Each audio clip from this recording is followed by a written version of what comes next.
Hello friends, I'm Ranks Trainer, and today we are going to be ranking the top 10 products to buy to build your Pokemon collection. Now, if you're someone who plays the Pokemon card game, this list may not work for you. It's definitely for people like me who don't know the first thing about playing, but really just like to see pretty cards. As a collector, all I know is open pack, shiny card, big binder. So that's the sort of stuff we're going to cover today. Let's waste no time and jump right in. The first thing we're going to want to talk about is the loose pack. This is the cheapest way to buy your Pokemon cards, and it also the baseline most others are built around. Up here in Canada, a booster pack costs about $5. I know, America.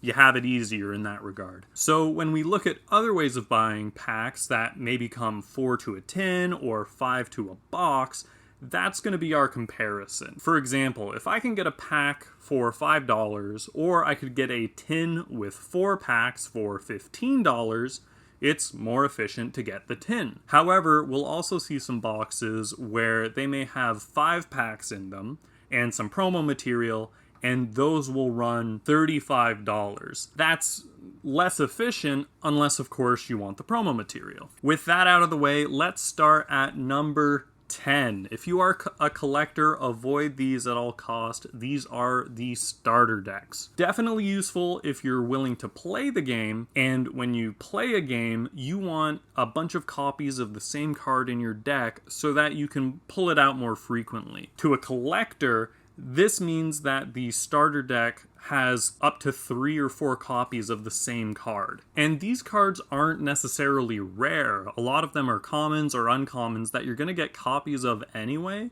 But because starter decks have no packs in them at all, there's no randomness. You have no chance at getting any good cards, really. The only thing unique about a starter pack that might be enticing to a collector is the fact that it carries 1 Pokemon in a shattered holo. So this is something you can't obtain anywhere else.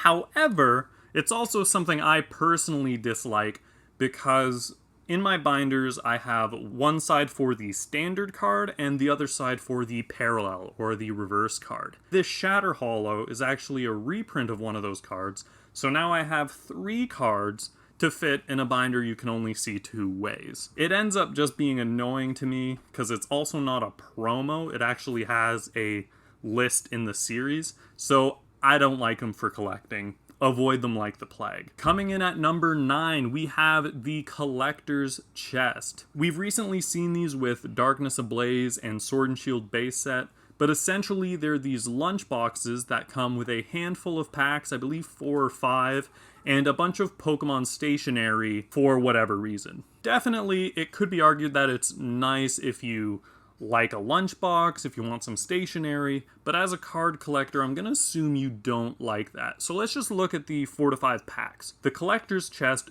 does go more than its amount in packs. Of course, for the lunchbox and the stationery, but it still ends up being inefficient card-wise. What makes it extra inefficient is that even though these Collector's Chests are from Darkness Ablaze or Sword and Shield base, those aren't going to be the 4 packs you're getting. You'll probably get 1 or 2 of the set it's from, and then a couple from the older sets. Now, this is more a point for debate. Some people, like myself, do enjoy buying a box and then getting a mix of packs. Whereas other people, when they get a Darkness Ablaze thing, they want all Darkness Ablaze.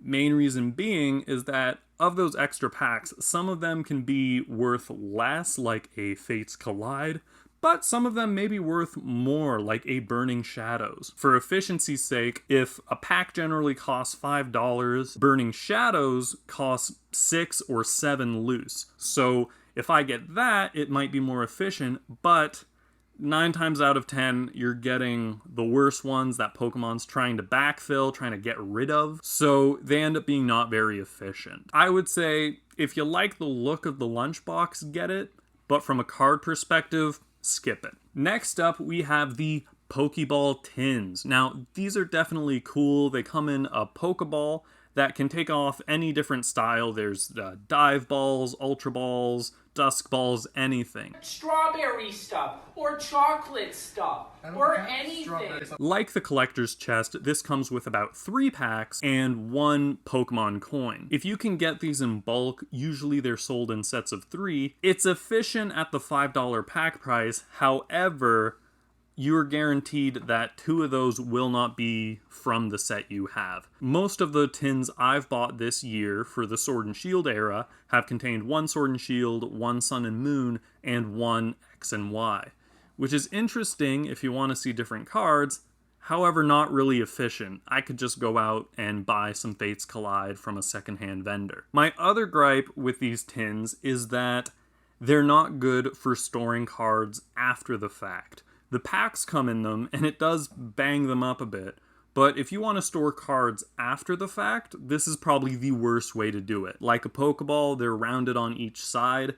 There's just no place to put cards that's safe, so it ends up just being something that sits on your shelf. And although they look cool, they're large, they're circular, there's not a lot of great ways to store them. Like, I have a few up here, but they're sort of out of place, and they don't fit as well as boxes. Pokeball tins, get them if you want to see what they're like and have them on your shelf.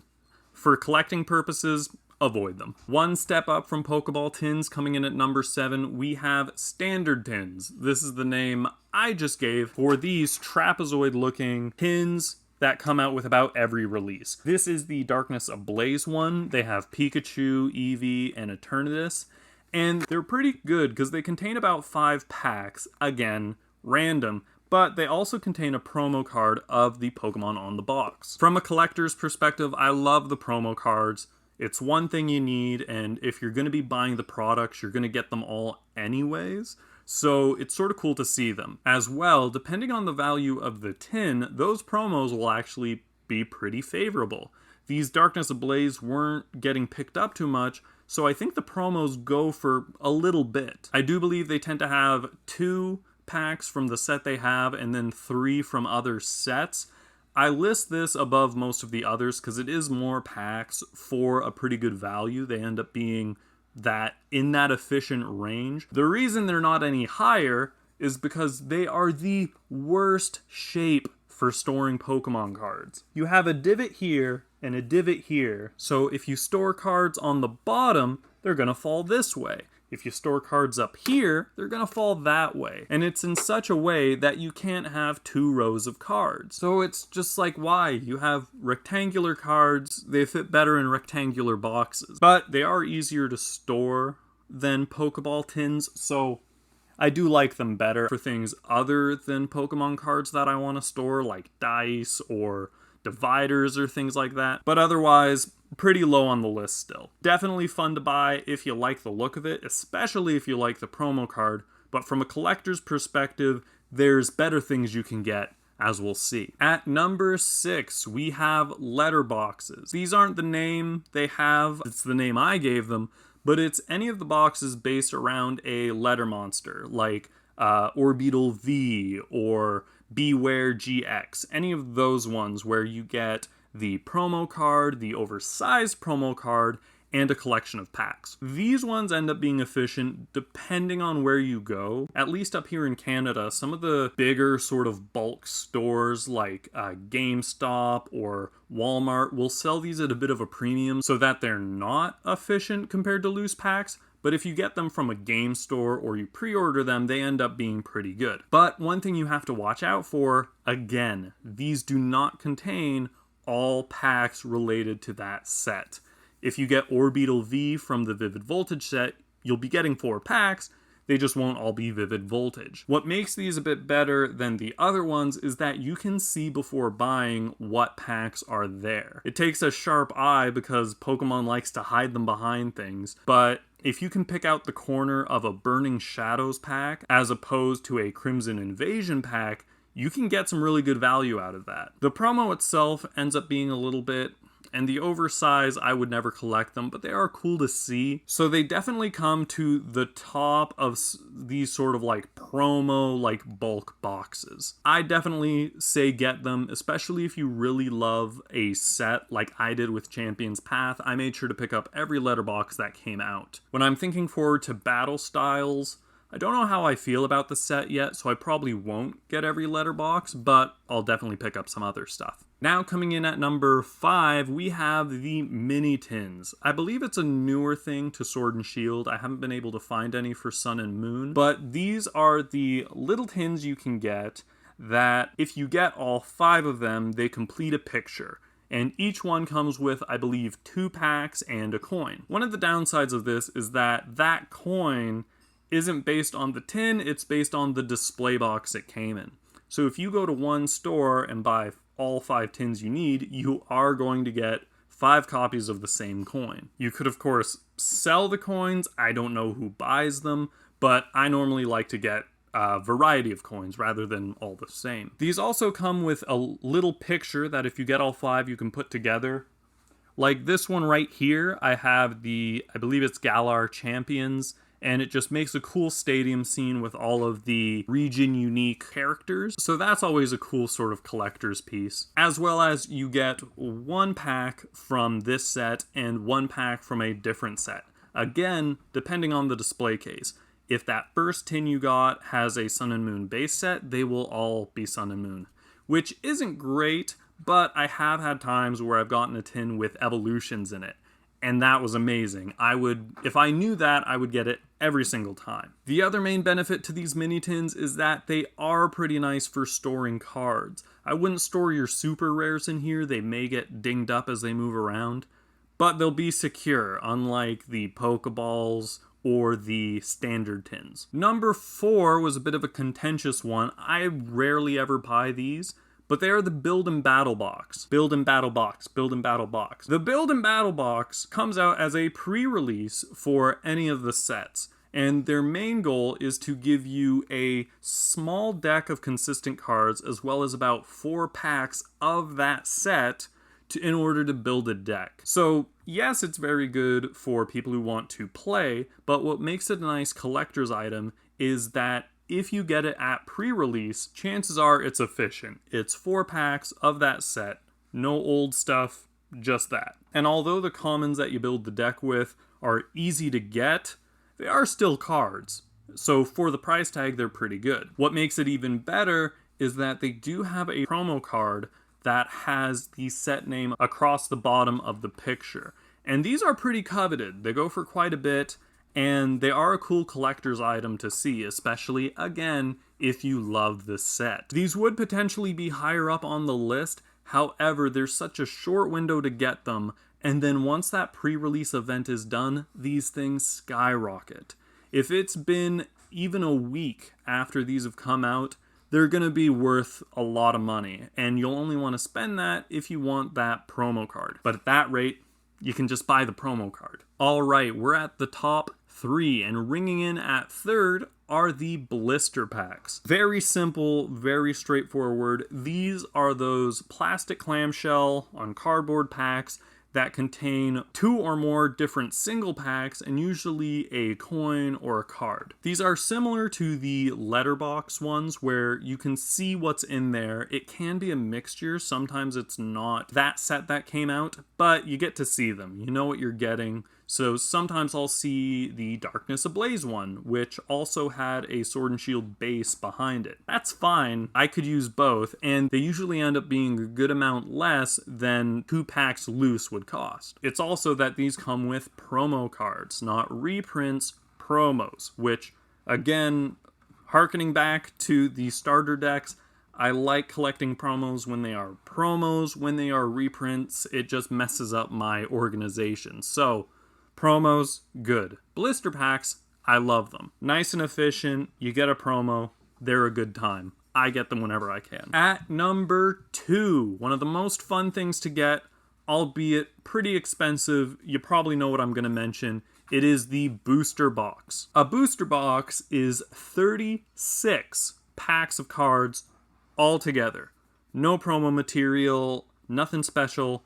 It's literally that display box that you'll see at your local game store. The nice thing about a booster box is that if you buy it ahead of time, it usually costs less than the amount of packs inside.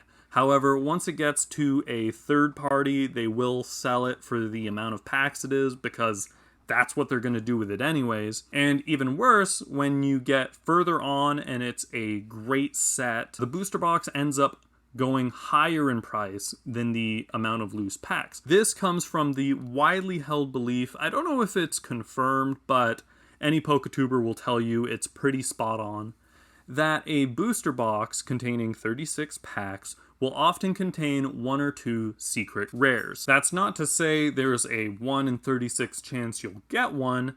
That's meaning that when the factory packs these, it's going to make 1 or 2 of them a secret rare. That works in your favor if you buy it early, because that means you get one of those good cards. It may be the best one, it may be not so good, but it's going to be one of those rares most of the time. It plays against you once the pack's been released in that, because if we find that a set has a really good chase card, like a $200 chunky Pikachu, then a booster box is going to cost a lot more than its sum of loose packs, because in a loose pack, you don't know where that came from, you don't know what your chances are of getting a secret rare, but in a booster box, there is a highly likely chance that 1 or 2 of those packs are going to contain a secret, which could be that chunky Pikachu you're looking for. Definitely really high on the fun scale, not the best on the price scale when you're considering after the fact,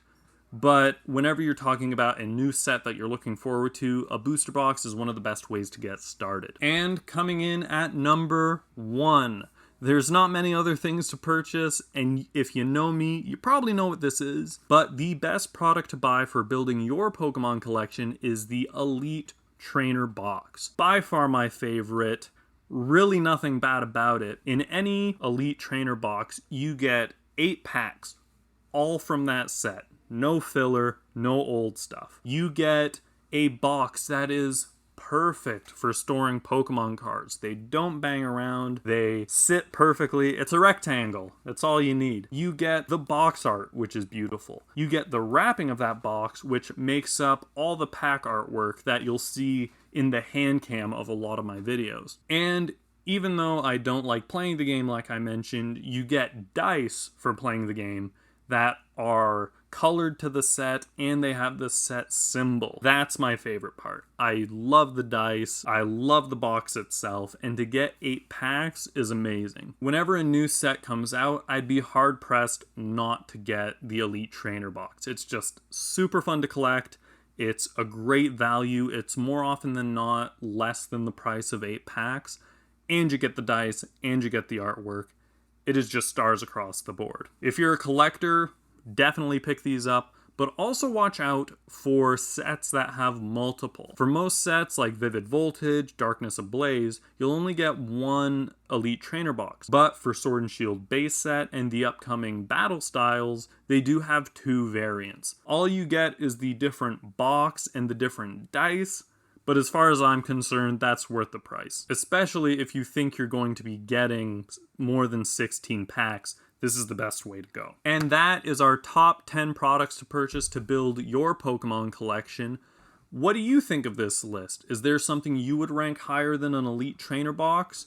Maybe you think starter decks should be further in. I'd love to hear what you think. Please leave your comments below, and remember to like and subscribe. We put new videos out every Wednesday and Saturday, and as a disclaimer on the newer videos, Pokemon is a bit relaxed with their releases, and up here in Canada, it's really hard to get a hold of things during lockdown, so we may not see as many opening videos, but we will try and branch out into different stuff and try things like this. That's not to say we're going away from openings. I actually have something on the way that we're going to open, future video, and we are going to be trying to get Shining Fates, trying to get Battle Styles, but it's looking bleak. So thank you everybody for watching.